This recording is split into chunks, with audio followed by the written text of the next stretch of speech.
The two Houston radio hosts who spent years waking up millions are back. It's the Sam and Maria podcast with Sam Malone and Maria Todd. Good to have you aboard our podcasts today, Ms. Todd. I can't believe we're even doing this. Well, people have asked, and you know what? We had a wonderful time together on 104 KRBE, and Maria and I actually started in Buffalo, New York. But when we got to KRBE had no ratings. The last full-time morning host was a guy named Glenn Beck. Just to show you, like, nobody remembers Glenn Beck working here. And you and I got here, and it was, in the very beginning, Ms. Todd, it was bare bones. It wasn't what people think with all the celebrities rolling in and the high dollar stuff. No, we were still trying to get people to get to know us. And it wasn't an easy sell. And according to the Vice Squad, you're still trying to get people to know you. Yeah, one way or another. Here's $50 till you get back on your back. But we actually started hanging out, and I'm saying that, hanging out in bars. Honest to goodness. Every Tuesday night from 5 to 7 in 1993, I would go to the Crush Bar. Remember on West Augusta? Bar, Crush Drinks. Yeah, I remember. Crushed feet when it got crowded. Dusty jars up in the back that nobody drank out of. I thought Dusty Jars was one of the waitresses, but that's okay. We'll get to that later. But we actually started the show in, pre-internet, pre-social media. Yeah. And where'd you go? Were you at Red Star up on the north side or something? Oh, God. Pick a bar on the... Matter of fact, let's play Name That Club. I was at Club Blue Star, Yes. which turned into Trios. Yes. I also used to do appearances at... I was always on the north side because I didn't know any better. When they used to say, hey, I'd be all happy going, hey, I got an appearance at Greenspoint Mall. Hey, I got an appearance at Sharpstown Mall. And then they go, here, Sam, you're at the River Oaks Country Club. Yeah, Go out exactly. there, shake hands in the tuxedo crowd. And then we built the show up, and then we started getting guests. In the very beginning, we could not get guests. It's like that. The number one show. Remember Carlos, the guy at the gas station down the street? That was our guest. That was our regular guest. God rest his soul. But tell that story, because who was Carlos? What did he do? He ran a gas station, right. And his big selling point was if you came in to get gas, you could get hot dogs 2 for $99. Our show was so low budget. 2 for 99 cents. We had a guy, he was Greek, he had a big thick accent. We had a Greek gas station owner pimping hot dogs in Morning Drive. Y'all, because you think like, oh, your show was such a big show. No, in the very beginning, that's what we had. We had that. Yeah. We had, I'm trying to think, who else was a guest? Oh, we had my neighbor Brett. They used to call every morning. And we had John the Virgin. John the Virgin. There was a guy who, his name was John, and he was a... Virgin. Thank you. And he would call the show a lot, and he became a regular. And so that's okay. That's the lay of the land when the show started. A Greek guy with a gas station, your neighbor Brett, and John the Virgin. And here's the scary thing. When we started, John was a virgin. Don't. When we left. Don't. Okay. Heaven block my hearing. But what happened? Although I will say this, after we got off the air, he did get married and have some kids. Oh, okay, good. All that stuff. Why would a guy call a radio show in America's fourth largest city to tell everyone he was a virgin? Because that's when we used to do the Sammy Singles, remember? Oh, you can always find your true love in the supermarket. And we tried different sections. Tried to pick up a man in produce. Tried frozen foods. Not a good place, by the way. The refrigerated section. I'm just waiting for the punchline. There are punchlines in every section. Pick one. They could never measure up to the cucumbers. This is what we did every day for how many years? 15 years. Oh. Let's start with the good guests that you remember, Maria Todd, from 104 KRB. Boy, that's crickets. You know what sticks out? The people that like pinned you to the wall as an interviewer. For instance, the novelist Jackie Collins, Joan Collins' sister. Oh my gosh. He had her on talking about, I forgot, her book Lucky, which I actually read. Lucky Santiago. I remember it because I read those books. And I was really thrilled when we had her on. And you were asking her about, how much you make, from selling these books and this and that. And then at one point she just basically just blasted you with, yeah, well, how big is your schwanz? Again, crickets. The question that will never be answered. Well, remember, we ran a family show. Yes, we did. It was the Manson family, yes, I remember, they were. And wonderful people, or Adams family. I remember that. Why would she? Because you were asking about how much money she made, so that's why I was probably being a smart ass. Right, but that's the way she took it. What makes you go from how much money do you make to how big, I guess she didn't want to talk about her money, and you didn't want to talk about your... A lot of crickets, people. A lot of crickets.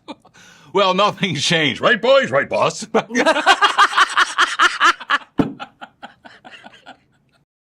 I remember the program director says, we're going to have Avril Lavigne visit. Her song Skater Boy was gigantic. Yep. And we had built a studio. I said we. The company built a studio for us to have shows. No other radio station did it. If a guest came and they wanted to do a show, it was in the cafeteria, the lunchroom, the conference room. That's embarrassing. Our wonderful management team built us a studio with a stage, lighting rigs, a soundboard, everything you can imagine. So she comes in, and we always had moms. It was like, moms love the show. We love the moms. And they bring their kids sometimes? Which is why we kept it clean in all seriousness. And we did these shows, and we would invite, like 20 or 30 moms and kids. And they were always looking forward to it. We had police with us all the time, and they bring lunch boxes or, I don't know, album, whatever they wanted autographed.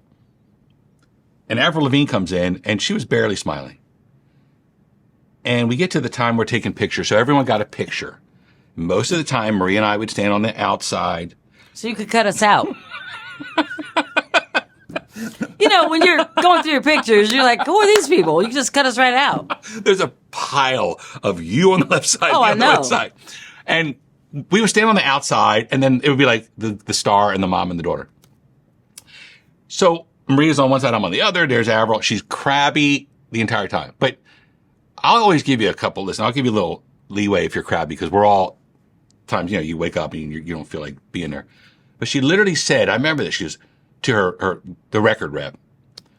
And I'm saying, she goes, I just don't want to be here. And she said it, and I heard it, and I think at least one of the moms and the daughters right there. And I was like, this mom probably took off from work. This mom probably took the kid out of school. Mm-hmm. This mom probably bought her daughter an outfit, right? Yep. This daughter probably told everyone in, the hemisphere she was going to meet Skater Boy, Avril Lavigne. And I thought that was so, so I bit my tongue and walked out and told the program director, it was Tracy at the time, right? And I'm like, F her, strong letter to follow. And I remember Tracy going, get back in there and keep standing for pictures. And I was like, that malcontent. I don't know why they stuck in my craw, Maria Todd. No, but it does, because it's like, these are the people that love you, that are buying your CDs, that are buying your albums, that are buying your downloads or whatever. The least you could do is slap a smile on your face for, 15 minutes to take some pictures? I mean, the record label flies you, and you'll stay at the Four Seasons the night before. They limo you to the radio station. They give you whatever you want, because they always have these food requirements, like, everything must be white. I'll only have marshmallows and milk. And then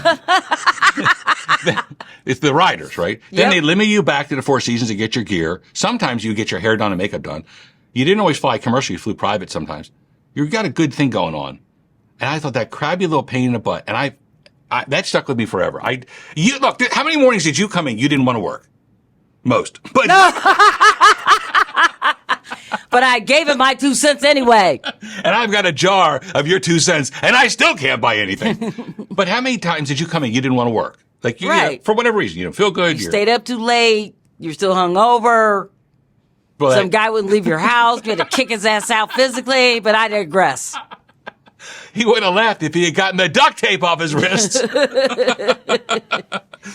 So I just remember Avril Lavigne is probably one of the all-time worst guests. Who was another? Really, I mean, just an absolute bottom feeder in from your side. Because Maria did the Hollywood Dirt, so you were more celebrity focused like that. Yeah. But stuff like that always happened to me, like, away from the station, like the Spice Girls. Everybody talks about them having a reunion. Yeah. What happened to Spice Those girls were like, you figure, okay, like you said, the moms, they took off, they spent money, they bought their kids these outfits, they put their hair up in these cute little ponytails, they did all this stuff. There were girls that were dressed like each individual Spice Girl, like somebody was dressed like Baby Spice or Scary Spice or so on and so forth. They actually, backstage at their concert, made us all get up and pose the picture. Then the Spice Girls came and got in the spaces, took the picture, bye, enjoy the show, and they left.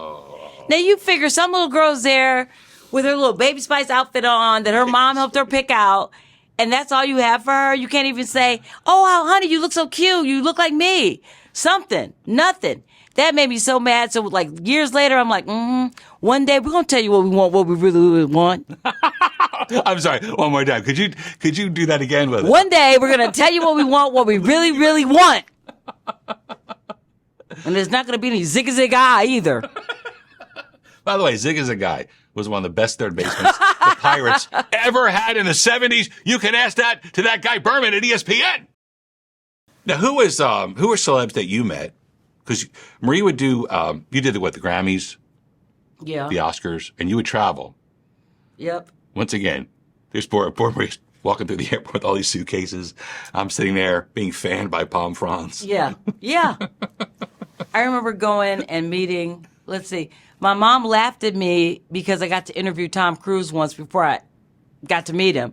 And I'll tell you this about that man. One, he is really short, just like you think. But two, when he walks in the room, the energy changes. It's like all of a sudden, oh, wait. People be eating. Tommy walks in the door. The food disappears. People start throwing food in the garbage like it's nobody's business. Wait, weren't you eating that? I don't care. And he walks in and they tell you beforehand, don't touch Tom. Let him touch you. If he wants to. He'll come by and say hi to you. How many times did different people's handlers tell you stuff about him? Tom Cruise, don't touch him, let Tom touch you. Tom would touch everybody. He doesn't care. But the handler would say, no, don't do it. What would, gosh forbid, what would happen if you touched Tom Cruise? A bunch of big security guards would jump on you, tackle you, and drag you out of the room. But remember, I remember one time we had the lead singer from Journey. I can't remember his name. Steve Perry. Steve Perry. Steve Perry, Same everybody. thing. Steve Perry. Scarfing down food like it's nobody's business. Steve Perry's on the elevator. Food goes straight in the trash. I'm going to take these pancakes and throw them like Frisbees. Why did we do that? We used to have those things. And it was like all these, but the moms forgot their kids that day. It was all women in low-cut tops. Oh, yeah. Yeah, I remember Steven Tyler. There you go. Oh, boy. You had me at low-cut tops. Steven Tyler actually flew in 3 different times to hang out with us. Now, remember I talked about Jackie Collins was on and people didn't listen to the show? Then we get to A-list people. Then A-list, and Steven Tyler was one of the hat tricks where he actually flew back to come into our studio and hang out 3 different times. And the first 2 times, I mean, just wonderful, wonderful. The third time, and you know where I'm going with this. I know where you're going. We had moms and their daughters, right? But one woman didn't have a kid. No, she didn't. She had 2 puppies. Yes, she did. And she put them right in the front window. Hey, if I'm baking a cake, I want you to see it. So she is wearing I'll never forget, a tuxedo jacket. Red tuxedo jacket. And we're in the studios at KRB. And she comes in, and it was pretty obvious that there was nothing underneath. What do y'all say, foundational undergarments? She didn't have foundational undergarments. Foundational undergarments. And I remember she came in, and she was glammed up, and she didn't have a kid. And I'm like, hey, all I said was, listen, we're going to go live, the show's starting in a little bit. Just, would you please behave yourself? I just sensed something was wrong. And what? You want to tell everybody what happened? It's. Oh, as soon as you started interviewing Steven Tyler, she stood up, and remember, it's a red tuxedo jacket, so everybody can see it. And she opened that top up and flashed Steven like, hey, it's just the 2 of us here. Except there was a whole room full of people. So we all got to see what she was showing. But it was all these kids. And so there were so many different kinds of screams. There was the screams from our side, like, ah! There was the screams from the moms, the screams from the kids. There were hands going over eyes. There were the screams from Steven Tyler. Oh, my God, they look like that now? And I'm thinking, why would you come to a top 40 morning show that we did the Sammy Singles, we did all that stuff to show, to just do like this to Steven Tyler? Couldn't you, is there another place you could have done that? Well, it turns out, when they were playing the Woodlands, we started getting calls and like, do you remember the lady you were talking about? Yeah, she was in the front row and she did flash the band. I was like, damn. Here, wait, let me interject something. Ladies, if you're listening, let me just tell you this. If you want to flash a rock star, you should do that when you're 30 and under. Because when you're 30 and under, free reign. Free. After 30, they really need to have some restraint. Maybe put on a nice lace bra. When you're 40 and over, don't flash anybody. Flash your husband. You're killing me. You're killing me, Smalls. Am I telling the truth? Do you want to see some old ass flash? Unless you're at a motorcycle rally? No. What the hell happens? Did they get old ass flash at motorcycle rallies? Oh, yeah. Oh, boy.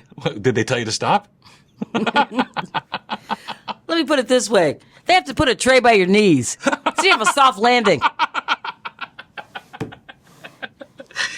Let me ask you this, Maria Todd. Yes. When did you think the show really took off? I mean, obviously the first year or two were pretty tough as we built it. I was like 95 on. Like, we had built up enough people that they knew who the show was, they knew who we were, and they would actually come out and support us.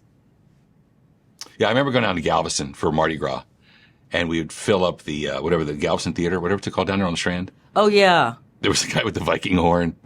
He just kept playing a Viking horn. The Vuvuzela or whatever? Whatever. It's like, if you're Jewish, it's a shofar, but if you're not, it's a Viking horn. And he just kept going during the show. I'm like, dude, stop it. We're going to get herds of cattle. Knock it off. But I remember that filled up, probably 95-ish. Yeah. But our guests got so much better, and I'm going to say probably the premier guest, and I hope you agree. And if you don't, go screw yourself, is Beyonce. Oh, yeah. And Beyonce Knowles would hang out on our show. And that was back in the day when they were part of Destiny's Child, and they would drive themselves to the station. No stretch limo, no, any kind of anything. They would drive themselves to the station with McDonald's breakfast. Yeah. And you got them to sing happy birthday to your son Jake once. Yeah. A cappella. They didn't do that, oh, it's too early, I can't sing now. Oh, I don't sing before noon. No, they didn't do any of that stuff. They just came and they just, okay, they sang happy birthday. Perfect harmony. They were wonderful. They were so sweet. Beyonce and Kelly Rowland. Now, Destiny's Child had other people in and out of the band. Right. But it was always Beyonce and Kelly. And they would just come up and hang out. There's a picture I think they brought up Shipley's one day. They would just bring us food and just hang out and they sing.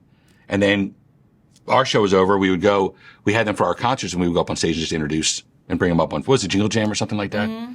And I remember thinking, gosh, that is like how you want every guest to be. I know it's impossible. Just be damn friendly and appreciative, because we were appreciating them. They appreciated us. I saw Kelly years later. I was on the radio and she looked at me and she came running down the hall at the radio station and threw her legs. You know that, you can give a hug. Then there's like the Mary Lou Retton, somersault thing, and she threw her legs around my hips. And it wasn't a church hug, people. Not unless you're in the church of Hugh Hefner. And she threw her legs around my hips and just hung on. And I was like, wow. So I think they're probably some of the best, right? Mm-hmm. The Destiny's Child. Absolutely. Speaking of I can't sing before noon or you're going to lose your voice. Do we have time for one more? Sure. Yeah, one more. So we had a piano in the studio. Yes. And people did not believe it for the longest time. There was actually an 88 key Elise's keyboard on the left-hand side that was on wheels, because I played the piano with always with my left hand and run the board with my right. And Maria would be singing and laughing. I can't sing, but Sam can sure play the piano. I can't play, but you sure can sing. And I would always play like Barry Manilow music. So, I like Manilow. And we got a call that Manilow will fly in to visit. He's not playing in Houston, but he'll fly in. He's going to play in San Antonio. And he'll fly in and play. Of course, you're not. What are you going to say? No? You can't do that. I've got pickleball. I had to throw in pickleball. So Manilow flies in. He's the most wonderful, fantastic guest. Mm-hmm. We had my keyboard here. Andy Hudak, our engineer, hey, Hootie, set up a second keyboard. Now remember, this is a top 40 radio station. We didn't play any music. But they said, yeah, you want keyboards? We'll put a keyboard. So there's a piano for him, piano for me. Barry Manilow comes in. And I said, do you just want to play a little bit? And he said, sure. And he knocked out like 16 bars of every song that we could imagine. Do Mandy. Do Two Ships in the Night. He was so big. He had so many hits. And just, right? So I think, let me play. I think I said something like, Barry, I've been practicing. I play the songs. Or I write the songs. Yeah. So I'm everything in G. I'm not that good a piano player. So I play, da da da da da da da da da da, and stop. And Manilow looks at me and goes, That was horrible. Let me show you how it's done. And he does, he has like 72 fingers playing all at the same time. It was wonderful. Barry leaves. We're hugging and I just thought he was the greatest. His concert in San Antonio, which was it that night or the next day, was canceled. Because one thing he said to us off the air was, my throat's a little scratchy. I don't know if I want to sing. Yeah. And I remember that. I'm like, screw that, sing. And he sang his voice right out. The show was canceled at the Alamo Dome because of us. So the two of us shut down a freaking show, sweetheart. And boy, was my plumber mad.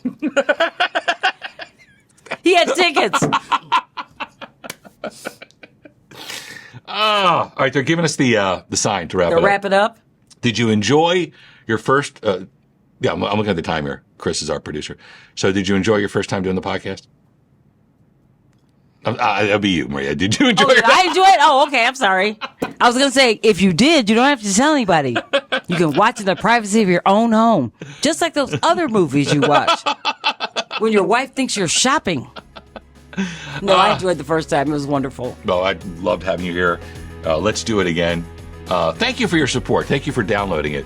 And you know what? You can always email or throw stories at us, and we will certainly ignore all the emails and letters. Just like we did. Hey, Maria, thank you for being on. I'm Sam Malone. Have a blessed day. See you.